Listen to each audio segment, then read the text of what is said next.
This is Bill Cassidy, Senior Editor of the Journal of Commerce. I'm here at the SMC3 conference in Coeur d'Alene, Idaho, and I'm talking with Joe Hanna, who is chair of the Supply Chain Management Department at Auburn University in Alabama. Joe has just completed a study of LTL pricing sponsored by SMC3, and I wanted to talk to Joe a bit about the study itself and its findings. Joe, can you give us a brief overview of the study? Yeah, basically what we did is we worked with SMC3 to identify individuals that we thought would provide some insight into LTL pricing in the year 2010. And so we had a two-phase study where, first of all, we interviewed about 30 people who were experts in LTL pricing. And we interviewed them and got their insights as to some of the key themes that are taking place in LTL pricing currently. And then we followed that up. We used that information to build a fairly in-depth online survey. And we took that online survey and we sent that out to a variety of people online and got about 161 participants we had 61 3PLs, 68 shippers, and 32 carriers that responded to the instrument. And we analyzed the results and got some very, very interesting findings from that. Joe, what were some of the main findings you had from the carriers, shippers, and 3PLs? I think there were several interesting findings that took place, or that we discovered. It's interesting when you look at the shippers, the 3PLs, those that are buying transportation services, versus the carriers, those that are selling transportation services.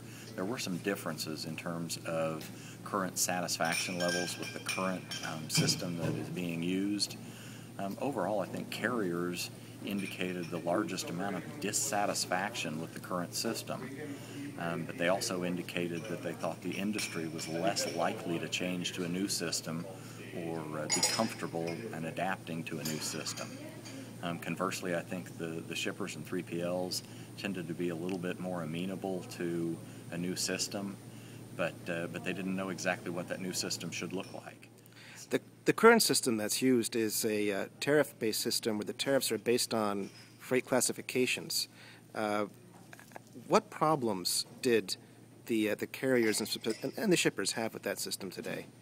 Well, I think a lot of people feel like the base rates that are in this current system are antiquated and outdated, and that, quite frankly, they're not very representative of the current transportation model.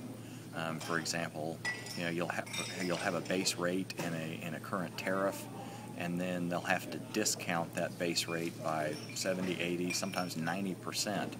So that indicates that the base rates that are currently in the tariffs over the years have become outdated and they're unrealistic in terms of real pricing of transportation these days. So they don't reflect the actual costs of moving an item in LTL. That's correct. Traffic. They don't accurately reflect the real cost of providing service in a particular traffic lane or to a particular commodity, and they also aren't representative of supply and demand for transportation in those areas. And what are the impediments to actually changing that system? It's interesting. You always have the same impediments that, the human nature, that people are resistant to change and those types of things. But I think one of the interesting findings was that carriers were probably the most dissatisfied overall with the current system, but they also expressed the most doubt that the marketplace is ready for change. Shippers and 3PLs, though, also expressed significant levels of doubt as to whether we were ready for change. And part of that, I think, is that they don't know what to change to.